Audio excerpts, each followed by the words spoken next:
Bonjour, nous sommes très heureux que vous ayez décidé de nous rejoindre et bienvenue à Red Rocks en ligne. Si vous êtes là pour la première fois, dites-nous quel est votre nom et d'où vous venez dans le chat. Je m'appelle Joy Hoffman et je suis directrice du ministère parmi les enfants ici à Red Rocks Bruxelles. Notre ministère des enfants s'appelle Kids Rocks. Voyez le lien en dessous si vous avez des enfants chez vous. On a un bricolage, une école biblique, des illustrations pour eux. Alors cliquez sur le lien et faites des activités avec vos enfants. On a préparé un culte pour vous aujourd'hui. Préparez-vous, on adore Dieu.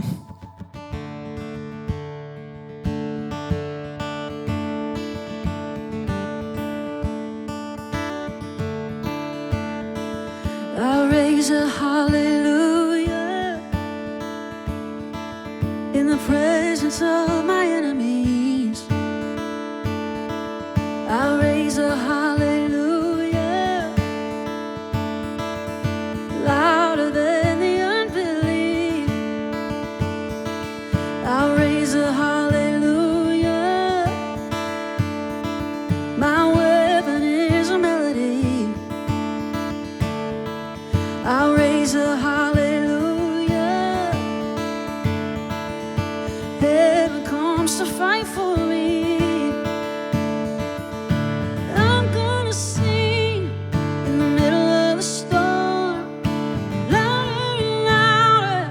You're gonna hear my praises roar up from the ashes. Hope will arise. Death is defeated. King is alive.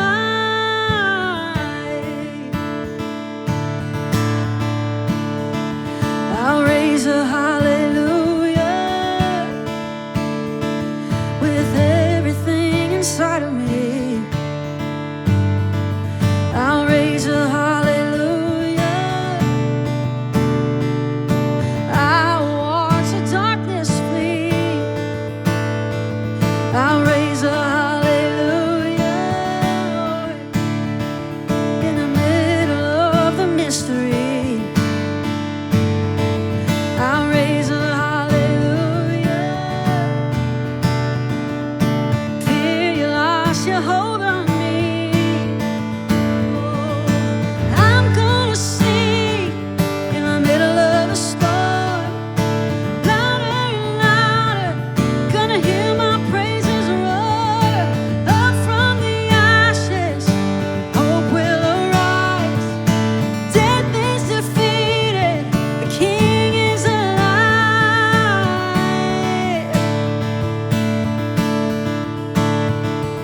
I'll raise a hallelujah. Sing a little louder. Sing a little louder. Sing a little louder. Sing a little louder. Sing a little louder. Sing a little louder. Sing a little louder. I'll sing a little louder.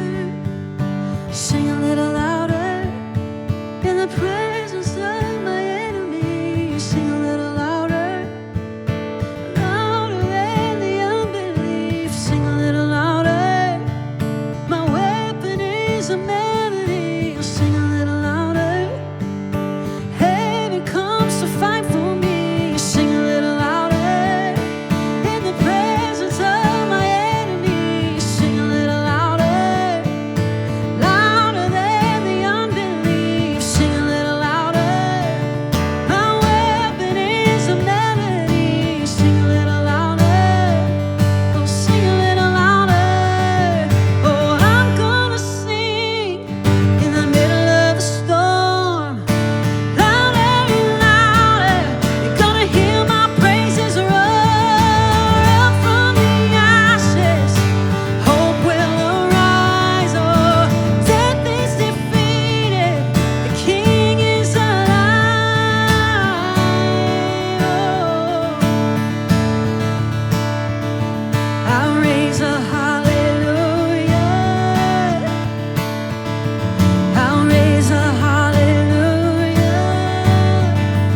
There's nothing worth more that will ever come close. Nothing can compare. You're our living hope. Your presence, Lord.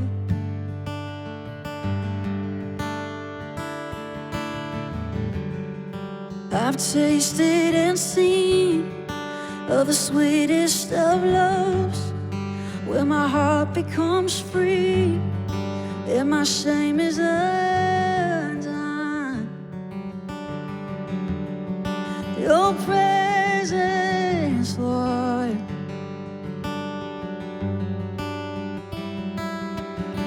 Holy Spirit, you are welcome here. Come flood this place and fill the atmosphere. Your glory, God, is what our hearts long for. To be overcome by your presence, Lord.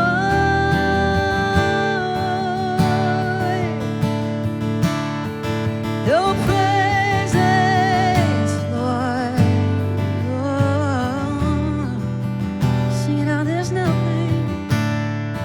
there's nothing worth more that will ever come close. Nothing can compare. You're our living hope. Your presence, Lord. Oh, I've tasted and seen.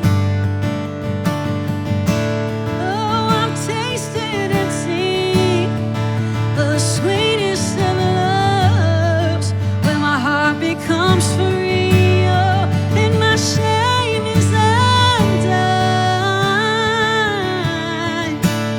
In your presence, Lord, where I find my freedom. Oh, Holy Spirit, you are welcome here. Come flood this place and fill the atmosphere. Your glory, God, is what our hearts long for.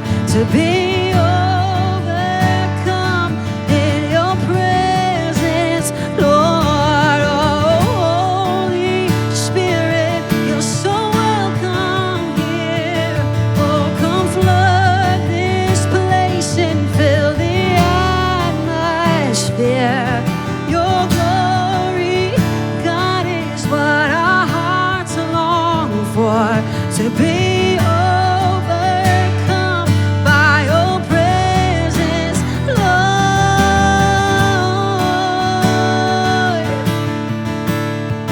Your presence, Lord.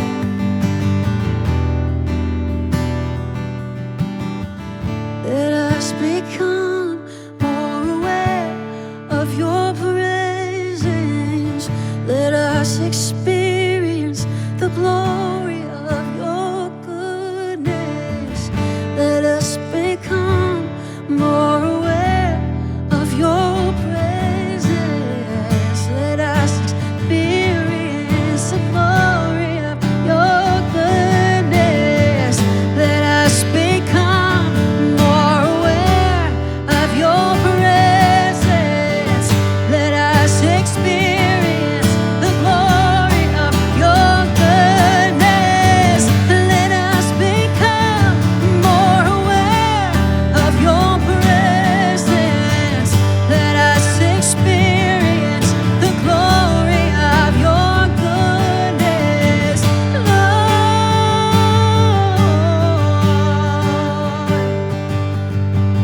Holy Spirit, you are welcome here. Come flood this place and fill the atmosphere. Your glory, God, is what our hearts long for. To be overcome by your presence, Lord.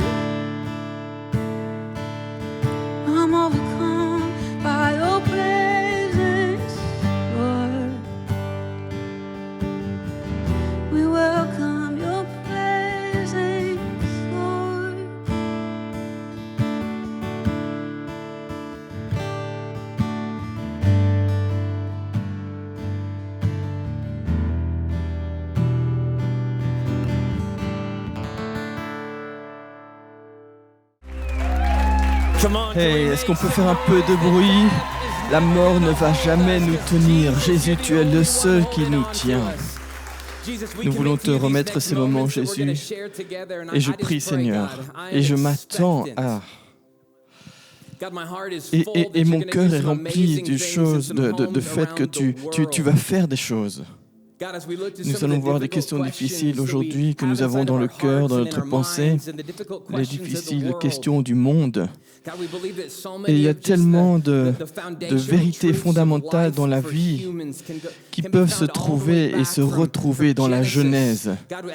Alors que tu exposes et tu montres ton plan pour la création, le monde et la manière dont ça doit fonctionner, je prie pour que, alors que nous regardons à cela individuellement, avec des milliers d'histoires, différentes vies, différents arrière-plans, différentes villes et pays, je prie que tu fasses ce que toi seul peux faire alors que nous étudions ta parole et que tu parles aux milliers d'histoires que nous représentons et qui t'écouteront. Nous prions ces choses dans le nom précieux, puissant de Jésus.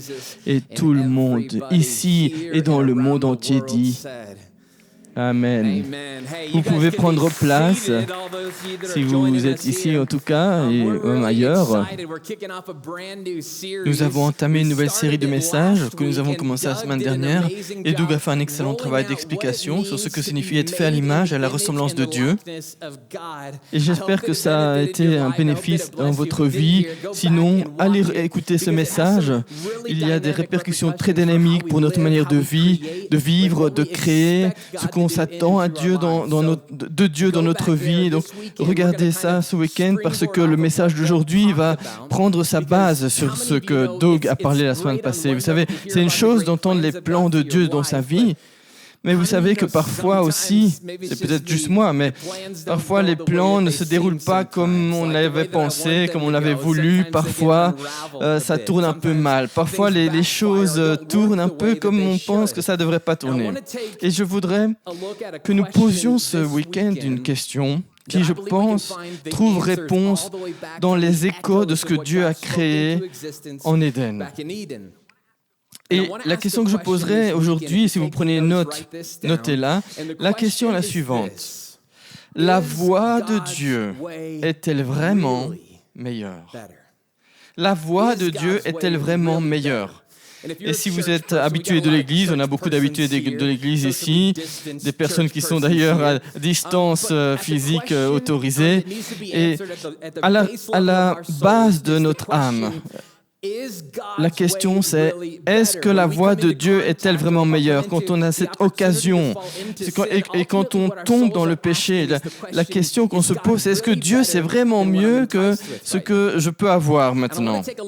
Et je voudrais qu'on observe quelque chose ici, parce que parfois on a des terminologies comme péché, etc. et on peut un peu oublier ce que ça veut dire, n'est-ce pas, les gens d'église, hein? Les gens d'église. Hein? Enfin, on utilise parfois ces mots un peu à la légère et on peut perdre donc la signification et le sens derrière ces mots. Donc, je voudrais parler de définition du mot péché. Si on le lit dans le contexte originel, dans le grec, dans l'hébreu, donc dans l'Ancien et Nouveau Testament, le mot péché qu'on utilise si fréquemment, une définition commune, c'est de manquer la cible. Manquer la cible. Et une autre définition que je voudrais apporter ici, c'est que ça veut dire ne pas avoir part à quelque chose. Ne pas avoir part à quelque chose. Et pour la plupart d'entre nous, on sait que le péché, c'est une offense, c'est vrai, c'est une mauvaise action, mauvaise pensée, c'est vrai. Mais à la base, le péché, c'est manquer la cible et ne pas avoir part à quelque chose. Donc, une bonne question à se poser, c'est manquer quelle cible? Quand on pêche, quelle cible manque-t-on? Et une autre question à se poser, c'est ne pas avoir part à quoi? Quand je pêche, je ne peux pas participer à quoi? Je ne peux pas prendre part à quoi? Et je pense que ce que je vais faire ce week-end, c'est revenir un peu en arrière, parce que au cœur du dilemme, dans votre cœur, dans mon cœur, on a ce problème de péché. Ou alors je suis le seul. En tout cas, moi j'ai ce problème de péché. Vous avez le problème de péché. La Bible dit qu'on a tous péché et nous sommes privés de la gloire de Dieu. Et donc, le péché est un problème qu'on doit trouver et essayer de résoudre à la racine. Eh bien, nous allons voir au tout début de votre Bible, en Genèse, on va lire une histoire en Genèse chapitre 3. Et d'abord, je vais un peu donner le contexte. Genèse chapitre 1, Genèse chapitre 2, c'est la création de Dieu qui est dévoilée. Dieu parle, Dieu insuffle cette création. Et si vous vous souvenez du message de Doug la semaine dernière, c'était ça. Et donc Dieu, il nous a créé l'humanité en disant, faisons l'homme à notre image, selon notre ressemblance. Il a créé l'homme et il a créé ensuite la femme à l'image et à la ressemblance de Dieu. Ce qui est extraordinaire, c'est que lorsqu'il les a créés, il les a créés parfaits. Ils étaient beaux. La Bible dit que nous étions très bons. Nous étions des humains très bons. Très bons. Voyez-vous, le lieu, l'épicentre de la création, le jardin d'Éden, c'était un jardin qui était une parfaite utopie. Tout fonctionnait comme ça doit fonctionner. Ça paraît bien, n'est-ce pas ? Tout qui fonctionne comme c'est censé fonctionner. Quand Adam plantait des grains dans le sol, ça ne mourait pas. Et non seulement ça ne mourrait pas, mais en plus il y avait un surplus de récolte. Tout fonctionnait vraiment comme l'homme devait fonctionner, comme les choses devaient fonctionner. Pas de honte, pas de péché, pas de fardeau, pas de tristesse, pas d'anxiété. Attention, important ça. Pas de pression, pas de dépression, pas d'addiction. C'était parfait. Tout était fonctionnel comme ça devait être. Et j'aime ce que Sandra Richter a écrit dans ce livre extraordinaire qui s'appelle L'Épique d'Éden, Epic of Eden, et je vous encourage à le lire. Elle dit, donc le plan de Dieu est ceci, le plan parfait de Dieu, c'est d'avoir le peuple de Dieu dans le lieu de Dieu qui demeure dans la présence de Dieu. Ça paraît bien, n'est-ce pas? Je vais le répéter. C'est le plan de Dieu, le peuple de Dieu, dans le lieu de Dieu qui demeure dans la présence de Dieu. Est-ce que ça vous paraît bon, ça? C'est une bonne réalité, ça. Et donc, ils sont là. Ils sont dans cette réalité où tout est comme ça devait être. Ils sont le peuple de Dieu. Ils savent qu'ils lui appartiennent, qu'ils sont à lui, que rien ne les sépare relationnellement. Ils sont dans le lieu de Dieu. Et ils fonctionnent. Et tout fonctionne comme ça devait être. Et puis surtout, ils apprécient et ils demeurent dans cette présence de Dieu. Tout est bon. Et si vous remarquez le dénominateur commun, c'est le peuple de Dieu, le lieu de Dieu, l'habitation, la demeure, la présence de Dieu. Dieu, c'est le dénominateur commun. Et ensuite, Dieu décide, je vais leur donner une stipulation, une règle, une directive, parce que vous savez, on ne peut pas créer la confiance, on ne peut pas avoir de l'amour s'il n'y a pas une décision, s'il n'y a pas un choix. Et donc, Dieu, il donne ce monde extraordinaire et il dit, voilà les amis, amusez-vous, amusons-nous ensemble. Mais il y a une chose que je dois clarifier, il y a un arbre au milieu du jardin. Ne mangez pas de son fruit. Vous avez tous les autres fruits, tous les autres arbres. Il y a des fruits partout, en toute saison, beaux, plus qu'assez. Mais celui-là, il ne faut pas en manger. Celui-là au milieu du jardin. Ça paraît un peu simple, mais je voudrais qu'on lise le récit d'une chose que les théologiens ont appelée la chute. C'est l'instant, c'est le premier récit du péché qui est entré dans l'équation. Et il est important de voir quels sont les premiers instants où le péché est entré, pour voir peut-être la racine du péché dans votre vie et dans ma vie, et les conséquences néfastes que ça peut encore en avoir. Donc, Genèse 3, verset 1. Alors, quand vous êtes là, dites là. Là. Super. Alors, Genèse 3, verset 1, voici l'histoire. On dirait un peu la science-fiction, mais c'est tellement rempli de vérité. Le serpent était le plus rusé de tous les animaux des champs que l'Éternel avait fait. Il dit à la femme un jour, donc à Ève, « Dieu a-t-il réellement dit, vous ne mangerez pas de tous les arbres du jardin ?» Remarquez comment l'ennemi il essaie toujours de vous attraper sur base d'une chose que Dieu n'a jamais dite. Et donc au verset 2, la femme répondit, « Mais bien sûr qu'on peut manger de tous les arbres du jardin. » Verset 3, « C'est seulement au fruit de l'arbre qui est au milieu du jardin. » Vous savez, c'est pas difficile de savoir que les choses... Souvent, il y a des choses qu'on ne sait pas faire, qu'on ne peut pas faire, pardon. On sait que c'est là, c'est au milieu du jardin. On sait très bien où ça se trouve, mais on sait qu'on ne peut pas. Et donc, il dit non, ça, on peut pas y toucher. Si vous le faites, nous a dit Dieu, vous mourrez. Waouh. C'est un peu dramatique, ça. Hein? Si je le mange, je vais mourir. Alors le serpent dit à la femme, « Vous ne mourrez pas. » Verset 5. « Dieu sait que le jour où vous en mangerez, vos yeux s'ouvriront. Et vous savez quoi? Vous serez comme Dieu. » Écoutez bien, connaissant le bien et le mal. Si vous avez votre Bible, entourez ça. Il a dit, « Vous serez comme Dieu, connaissant le bien et le mal. » Verset 6. La femme fut convaincue. La femme fut convaincue. Elle vit que l'arbre était bon, beau, agréable. Vous savez, le péché, il attire, il est séduisant, il a l'air bien. Et on le fait parce qu'on aime ça. Pensez à cela, vous péchez parce que vous aimez ça. Donc le fruit était bon, agréable à la vue, etc. Et elle voulait la sagesse qu'il lui donnerait. Alors elle prit de son fruit, en mangea. Elle en donna aussi à son mari qui était auprès d'elle, et il en mangea. À ce moment, les yeux de l'un et de l'autre s'ouvrirent. Alors, pensons à ça un peu, parce que la première lecture, on se dit, est-ce qu'on a déjà eu une intoxication alimentaire? Vous avez déjà peut-être mangé du chimichanga, la nourriture mexicaine un peu passée, ou alors des sushis en plein désert, sous le soleil. Vous mangez et puis vous vous dites, quoi, qu'est-ce que j'ai fait? Qu'est-ce que j'ai mangé? C'est vraiment mauvais. Et certains ont eu des nausées, des vomissements, peut-être des diarrhées aussi. Vous sentez la maladie, vous vous dites, mais qu'est-ce que j'ai mangé?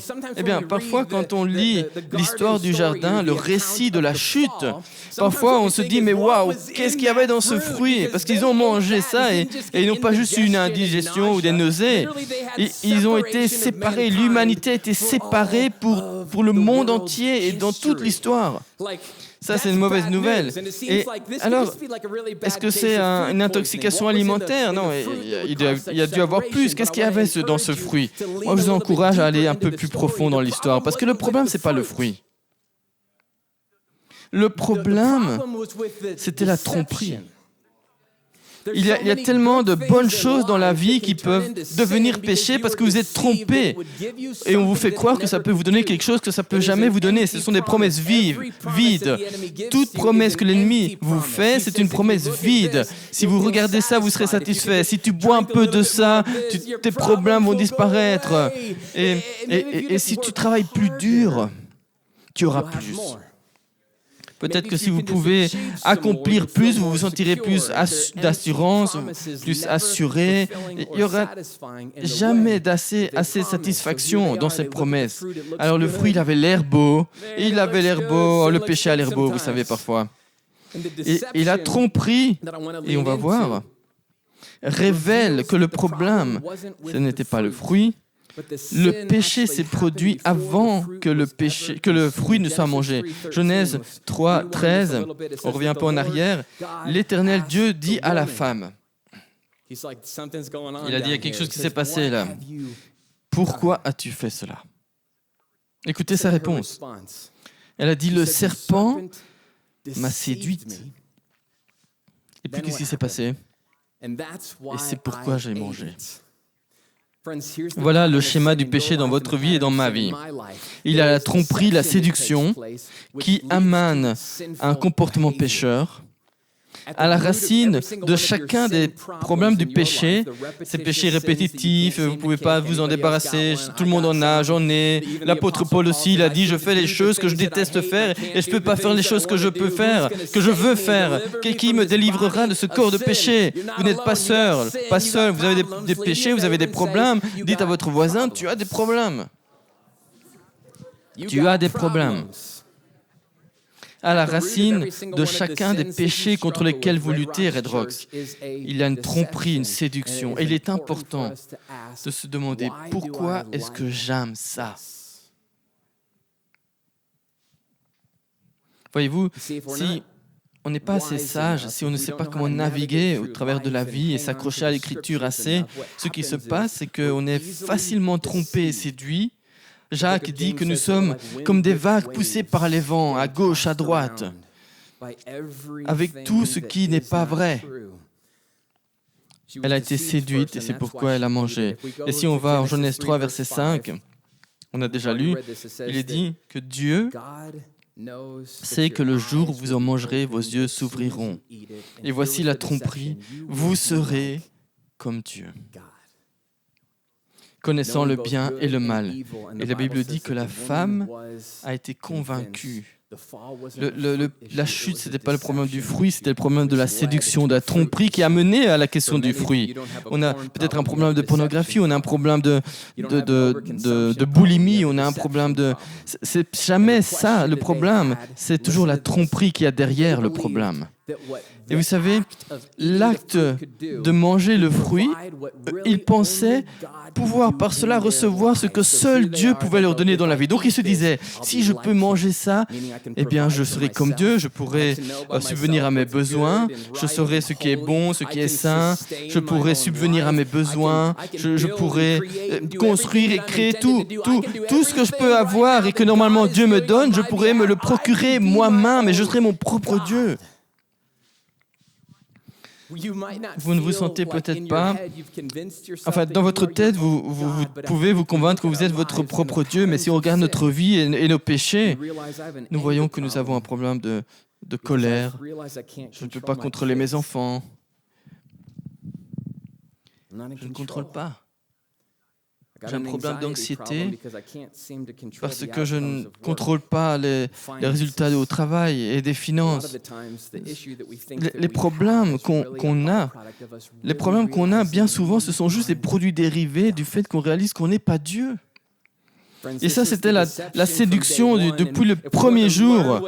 Vous savez, péché, et à quoi ressemble le péché? Eh bien, le péché, c'est croire que je peux avoir par moi-même ce que je ne peux avoir que par Dieu. Si je pense que ce que Dieu me donne, ce que Dieu peut me donner, je peux me le procurer moi-même, je peux procurer mes propres moyens. Ce que Dieu fait, je peux le faire. C'est ça le péché. Et certains même pensent qu'ils peuvent le faire mieux que Dieu. Alors je pose la question. Les voies de Dieu sont-elles vraiment meilleures? Chaque tentation, c'est votre âme qui pose la question. Est-ce que vraiment je peux lui faire confiance? Est-ce que sa voix est-elle vraiment meilleure? Adam et Ève, ils ont été trompés, séduits par le diable, ils ont pris du fruit, et la Bible dit que ça a résulté en une séparation de Dieu. J'aime ce que le livre d'Ésaïe au chapitre 53 au verset 6 dit. Il commence en disant « tous ». Qui? Qui? Tous, nous étions errants comme des brebis. Ce mot « errer » comme des brebis, ça veut dire être trompé. Errer, c'est se tromper. Nous étions errants comme des brebis. Chacun suivait délibérément, chacun suivait sa propre voie. Chacun suivait sa propre voie. Mes amis, le produit dérivé du péché est le même depuis le début. On tombe, on pêche, on fait des erreurs parce que nous nous sommes trompés nous-mêmes en croyant que notre voie est meilleure que sa voie. Et donc maintenant, nous vivons dans un monde avec des produits dérivés de ce qu'on voit qui se passe. Et la Bible dit que nous vivons dans un monde déchu, un monde de péché, qui n'arrive pas à trouver ses bases. Et on voit cela. Maintenant, allumez la télévision, vous le verrez. On est en train de se détruire, les êtres humains, les uns les autres, se détruisent. C'est un problème de séduction qui se manifeste dans le péché. La tromperie se manifeste dans le péché. Adam et Ève ont eu un problème de séduction qui s'est manifesté dans le problème du fruit. Ils ont décidé de vivre leur propre vie, de créer leur propre futur, de trouver leur subsistance par eux-mêmes, par leur propre force. C'est une illustration un peu simpliste, ce que je vais dire, mais je pensais à cela. Et je me disais, c'est un peu comme un poisson. Dans l'océan, il nage, et puis un jour, il en a assez, il dit, j'en ai marre. Je m'en vais. Je vais créer mon propre océan dans lequel je pourrai vivre et être et résider.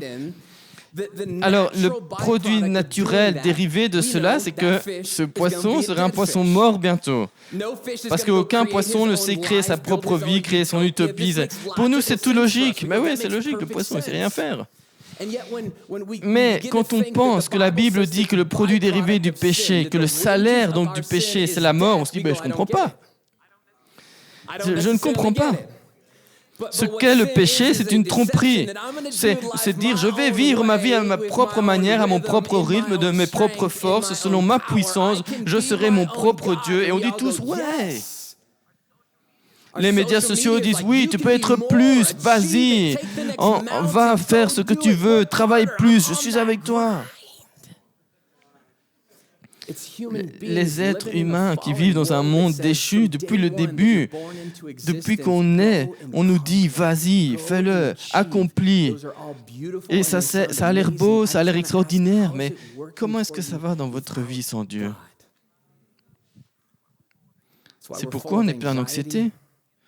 C'est pourquoi les médicaments antidépresseurs, on en prend de plus en plus. C'est pourquoi, durant cette pandémie, la consommation d'alcool a connu un pic historique. Et Dieu, il est en train de dire, les amis, depuis la première page, je vous ai dit, ce n'était pas comme ça qu'il fallait faire. Vous n'avez pas un problème de péché, vous avez un problème de tromperie. Vous êtes trompé, vous êtes séduit. Le livre des Proverbes, chapitre 14, verset 12, dit « Telle voie paraît droite à un homme. » Je vais relire. « Telle voie », c'est-à-dire qu'il y a une voie. Chacun a une voie. Demain, vous allez vous lever, vous aurez votre voie, vous allez suivre une certaine voie. Eh bien, telle voie paraît droite à un homme. À qui? Un homme. Mais à la fin, dit la Bible, elle mène à la mort. Vous ne savez même pas où ça va aller. Non. Si c'est bon à vos yeux, si c'est bon juste à vos yeux, c'est une voie qui produit la mort. Parce qu'il n'y a qu'un seul chemin qui produit la vie et la vie en abondance. Et la Bible dit qu'il y a une voie qui paraît droite aux yeux des hommes, mais elle finit à la mort. Elle arrive à la mort, à la destruction. Voilà le problème d'Adam. Quand Adam a péché, l'humanité a perdu son identité en tant que peuple de Dieu. Maintenant, les bébés qui naissent dans le monde entier sont sans conscience qu'ils sont enfants de Dieu. Ils ne sont pas nés avec cette notion intuitive qu'ils appartiennent à Dieu. L'humanité a perdu son identité en tant que peuple de Dieu et il a perdu sa place dans le paradis. Elle a perdu son accès naturel à sa présence. Elle a perdu l'intimité avec Dieu. Écoutez bien ce que je vais dire. C'est ça qui était l'essence de l'existence humaine au départ. Ça a été détruit, l'intimité avec Dieu. Pourquoi? Parce que moi, je peux faire ce que Dieu fait. Mes amis, nous sommes remplis de mort. Nous avons une société brisée. Et c'est à cause de la décision d'un seul homme. Tout cela à cause du péché. Un choix délibéré de manquer la cible, de ne pas participer à la vie de Dieu. Si vous voulez savoir ce qu'est le péché, eh bien, donnez tout titre que vous voulez, mais en tout cas, c'est la décision délibérée de ne pas partager la vie comme Dieu la voulait pour vous. Je voudrais vous lire un passage de la Bible. Parce qu'on pourrait être un peu désespéré en se disant, voilà, je suis descendant d'Adam, et est-ce qu'il y a de l'espoir maintenant? Eh bien, Romains 5, 18, si vous voulez prendre ce passage, ce qui est extraordinaire, c'est que la Bible ne nous laisse pas avec cette histoire déprimante d'Adam. On est tous connectés à cette histoire d'Adam, et on est condamnés à cause de lui éternellement. Non, la Bible nous dit qu'il y a un second Adam, un dernier Adam, un Adam final. C'est-à-dire que quand Jésus est venu, il a redressé ce que Adam et Ève ne pouvaient pas faire. Lui, il a fait les choses bien. Et je vais expliquer cela. Romains 5, 18 dit ceci. Oui, le péché d'Adam. Le péché de qui? Le péché d'Adam. Il a fait un péché, Adam. Quel péché? Je peux faire ce que Dieu peut faire. Le péché d'Adam a amené la condamnation, c'est-à-dire une vie séparée de Dieu, une lourdeur dans l'existence, pour tous. Mais l'acte de justice de Christ restaure la bonne relation avec Dieu et, il y a plus, une nouvelle vie pour tous. Pour qui? Pour tous. Je vais relire cela. Il est dit que oui, le péché d'Adam a amené la condamnation sur tous, mais l'acte de justice de Christ restaure la bonne relation avec Dieu et une nouvelle vie pour tous. Verset 19 maintenant. En effet, tout comme par la désobéissance d'un seul homme, beaucoup ont été rendus pécheurs. Écoutez les amis, c'est ici la bonne nouvelle. Par l'obéissance d'un seul à Dieu, beaucoup sont rendus justes. Mes amis, Jésus, il ne nous a pas laissés en pleine situation désastreuse en disant « vous récoltez les fruits de ce que vous avez fait ». Il a pas dit simplement « le fruit du péché, c'est la mort ». Non, le cœur du Père a été touché, ému, et il a changé le problème du péché. Vous voyez, chacun ici, on professe d'être chrétien, d'être disciple de Christ, mais en même temps, nous disons aussi que nous avons un péché, des problèmes de péché. Je fais moi aussi des choses que je n'ai pas envie de faire. Il y a un grand décalage ici. Chacun parmi nous péchons. Et Jésus dit, oh, j'essaie de leur donner la loi, ils n'ont pas le suivi. Ils ont essayé de créer leur propre vie, de tracer leur chemin, de produire leur propre existence, ce qu'ils ont besoin pour vivre. Et chaque génération est morte. Mes amis, je voudrais vous dire que ça fait mal au cœur de Dieu. Dieu regarde ses enfants, les enfants qu'il a créés pour avoir une intimité, des relations avec, et il voit qu'ils ont leur vie brisée, abîmée. Et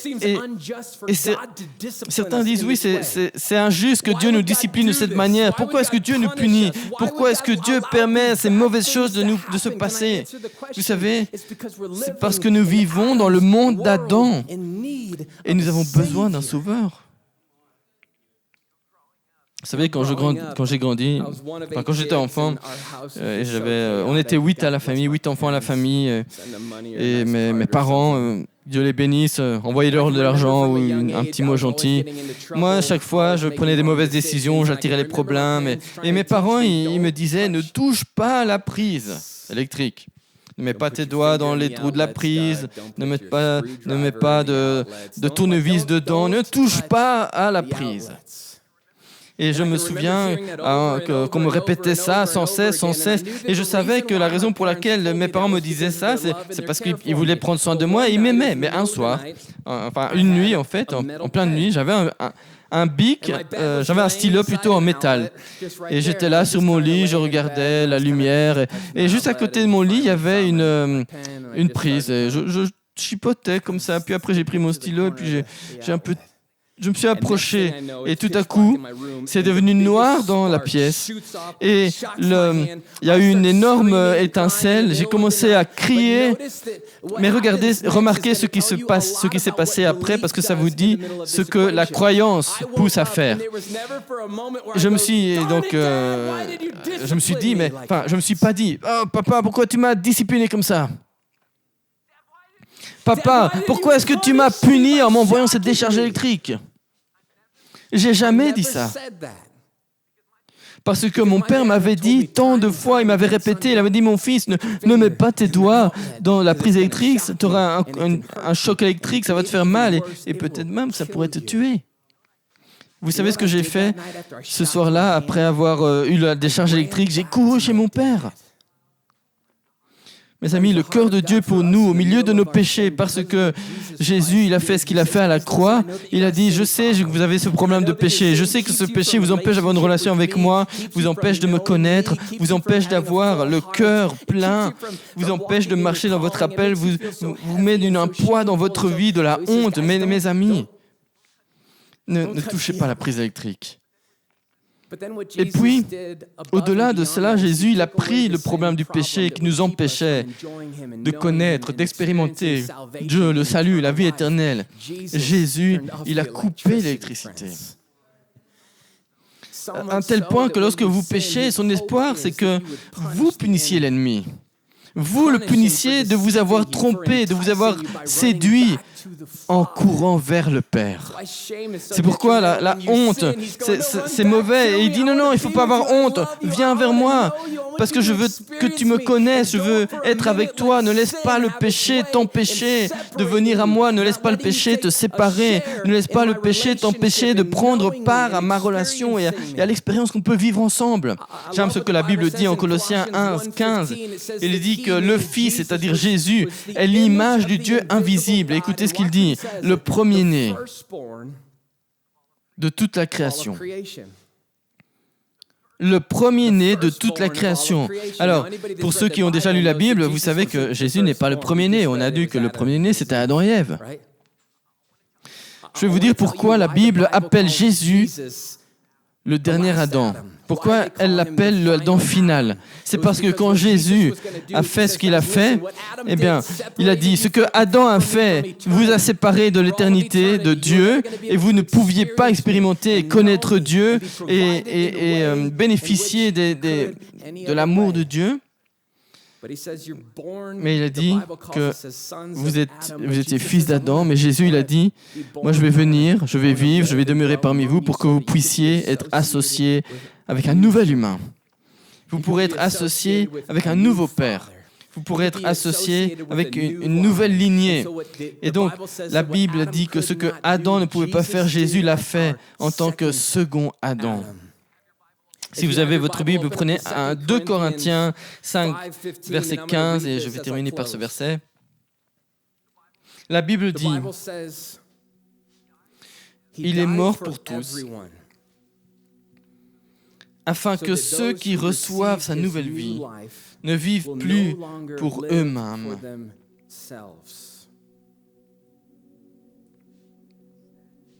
mais au lieu de cela, qu'ils vivent pour Christ, qui est mort à leur place et ressuscité pour eux. » Au verset 17 maintenant, il est dit, « Parce qu'il a fait cela, la vie passée est passée, la vie ancienne est passée. » Quelle vie ancienne? La vie de péché, la vie de brisement. Adam l'a porté, le nouvel Adam l'a porté pour nous, l'ancienne vie est passée, une nouvelle vie a commencé. En tout cela, et tout cela, c'est un don de Dieu qui nous a réconciliés avec lui par Jésus-Christ. Remarquez que ce que Dieu fait par Jésus, c'est nous ramener à lui, de pouvoir le connaître, pouvoir nous réjouir ensemble. C'est ça l'amour de Dieu. Il a dit, j'en ai assez que le péché me sépare et sépare les gens de moi. J'en ai assez de voir les gens mourir de génération en génération. Poussière qui retourne à la poussière. Je veux qu'ils aient la vie éternelle pour qu'ils soient avec moi tout le temps. Et j'aime ce qu'il a dit. Que Dieu nous a donné. À qui? À nous. Le ministère ou la tâche de la réconciliation. Réconcilier les gens à Dieu. Car Dieu était en Christ, réconciliant les hommes avec lui-même, sans tenir compte de leurs fautes. Oh, merci Jésus. Et il nous a donné le message de la réconciliation. Mes amis, je voudrais poser la question, la vie de Dieu, la voix de Dieu est-elle vraiment meilleure? La voix de Dieu est-elle vraiment meilleure? Je parlais avec Doug juste avant et on disait, tu sais, ce qui est intéressant, on voit toutes ces vidéos de témoignages, on voit les baptêmes des gens et on voit leur histoire qui commence toujours en disant « J'essaie de vivre par moi-même et j'ai tout gâché. » Et puis je me suis tourné vers Jésus et il a tout transformé. Et parfois, et on parlait de cela, on disait oui, on aime entendre ça quand on est pasteur, ce sont des très belles histoires, les gens qui sortent de la drogue, qui sortent des trafics sexuels, qui sortent de prison, qui sortent d'intoxication, et il y a quelque chose en nous qui dit waouh, c'est génial. Mais quand je parlais avec Doug, il me disait, moi ce que j'aimerais voir, c'est de voir une génération de gens qui ont une histoire différente, une génération de gens qui disent, moi depuis le premier jour, j'ai cru que la voix de Dieu était meilleure. Et cela m'a préservé de toute une vie de tourments, de douleurs, de problèmes. Et si nous pouvions faire partie de cette réconciliation des gens avec Dieu, tout ce qu'ils ont besoin se trouve en Dieu, on s'appuie sur Dieu, on se donne à Dieu. Nous sommes des humains brisés, nécessiteux, on a besoin d'un sauveur. Certains disent, moi je suis en train de couler. Je voudrais vous encourager, si vous avez l'impression de couler dans la vie, c'est le péché ça. Mais la Bible dit qu'il a envoyé son Fils Jésus, Dieu a envoyé son Fils Jésus pour sauver les pécheurs. Pensez à une plage et tous les gens sont sur la plage dans le sable et puis ils barbotent dans l'eau et puis il y a quelqu'un qui est bien loin en train de couler. Qui est le candidat pour être sauvé ? Les maîtres nageurs sont entraînés et formés pour sauver les gens qui sont en train de couler. Eh bien, Jésus est formé pour sauver les gens qui sont coincés dans le péché. Ma prière pour vous, c'est de vous réjouir dans le fait que vous êtes pécheurs, parce qu'il est venu pour vous, alors. Il est venu pour changer votre histoire, il est venu pour vous restaurer. Alors ne repoussez pas ce fait que vous êtes pécheurs, au contraire que ce soit une joie pour vous, parce que c'est là que la force de Dieu et la gloire de Dieu peut se manifester. Alors si vous êtes coincé dans un péché, dans une addiction, moi je voudrais vous dire, croyez-vous vraiment que la voix de Dieu est meilleure? Croyez-vous vraiment qu'il peut vous libérer? Croyez-vous vraiment qu'il peut satisfaire tout, et je dis bien tout désir de votre cœur? N'allez pas courir après votre propre voix. Cette voie semble bonne aux yeux des hommes, mais à la fin, elle mène à la mort et à la destruction. On ferme les yeux, on baisse la tête et je voudrais prier pour nous. Seigneur, je prie pour chaque personne ici qui ne te connaît pas. Je prie pour chaque personne qui n'a jamais fait de toi le Seigneur de sa vie. Je prie que ces gens maintenant, le fait qu'ils sont pécheurs, le fait qu'ils sont brisés, qu'ils comprennent que c'est pour cela que tu es venu, pour aimer les pécheurs, pour restaurer les pécheurs, pour pardonner aux pécheurs et restaurer une relation avec le Père. Alors maintenant, si vous m'entendez et si vous n'avez pas de relation avec Jésus, la Bible est très claire. Croyez qu'il est Dieu et toute bonne chose viendra de lui. Et croyez que Jésus-Christ est mort pour que votre péché ne vous bloque pas, ne vous bloque plus d'expérimenter l'amour et la joie du Père. Et de cette manière, vous serez sauvés. Seigneur, je prie pour chaque personne maintenant qui est en train de lutter contre le péché, l'addiction, et ne trouve pas comment s'en sortir. Je prie pour que tu changes leur manière de penser. Je prie que tu les aides à voir le mensonge, la séduction qu'ils ont cru si longtemps, et que tu les libères, que tu brises les chaînes.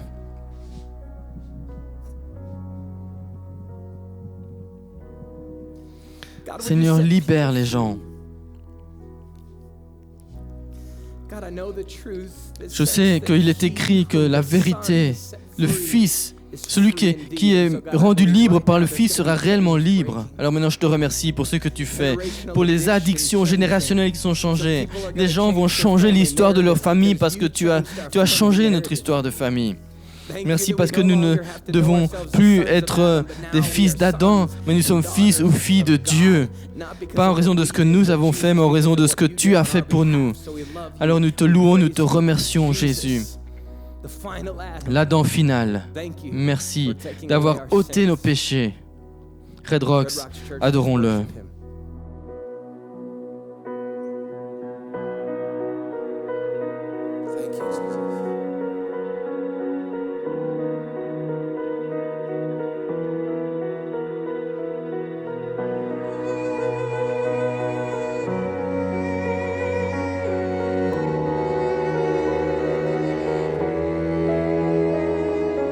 Gathered at the highest throne,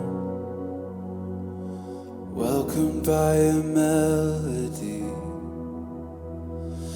an anthem I have always known, a song that's always been in me. All glory and honor, dominion and power to you.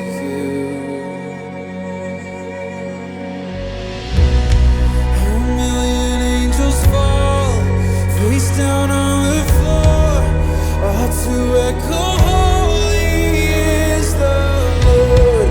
My heart can't help but sing with all of heaven roar, forever echo, holy is the Lord. Oh, oh, forever echo, holy is the Lord. Memorized by every heart, written in eternity,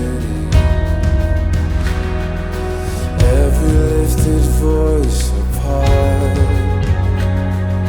joining in the symphony. All glory and honor, dominion and power to you.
Before the throne of grace,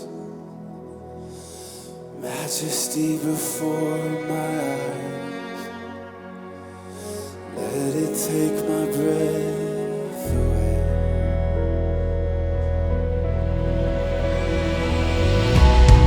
A million angels fall, face down on the floor, all to echo, holy is the Lord.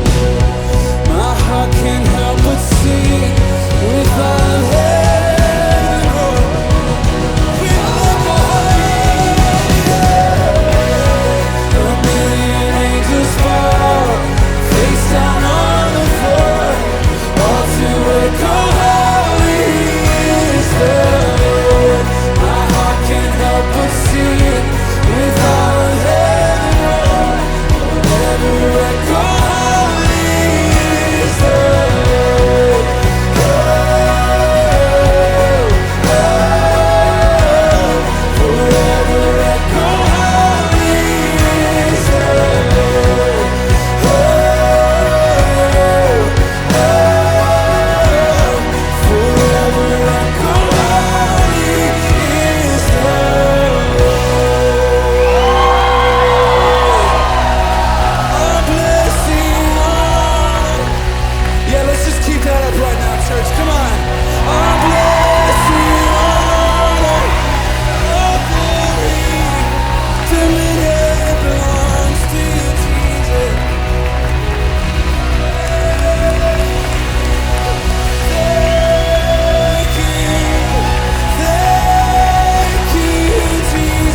Father, we give you honor.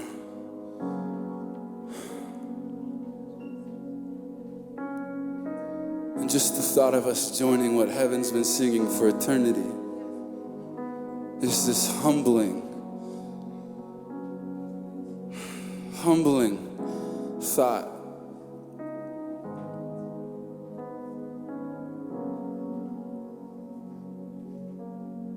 That we're joining this song that's been echoed from Eden to now.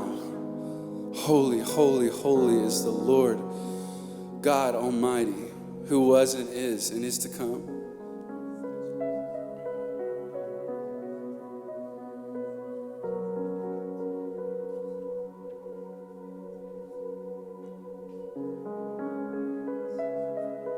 Holy, holy, holy.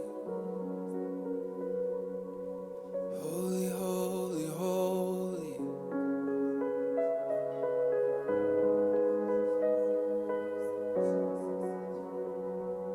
And Father, we thank you, Lord, that you, from the dawn of time to now, you've been an excellent Savior with perfect record. So you're not at a loss with us. You're not confused by our circumstance.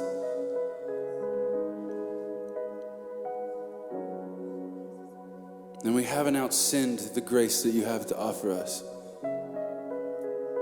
Because the grace you offer is perfect, with no flaw.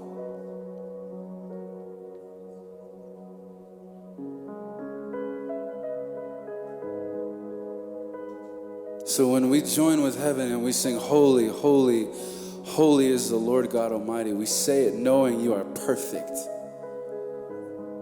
And the love we've received is perfect.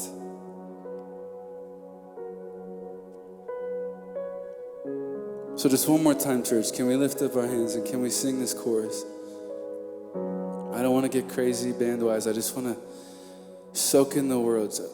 A million angels fall face down on the floor, all to echo, holy is the Lord. My heart can't help but sing with all of heaven roar, all to echo, holy is the Lord. Let's sing. A million angels fall face down on the floor, all to echo, holy is the Lord. My heart can't help but sing with all of heaven roar, forever echo, holy. One more time, sing now. A million angels fall.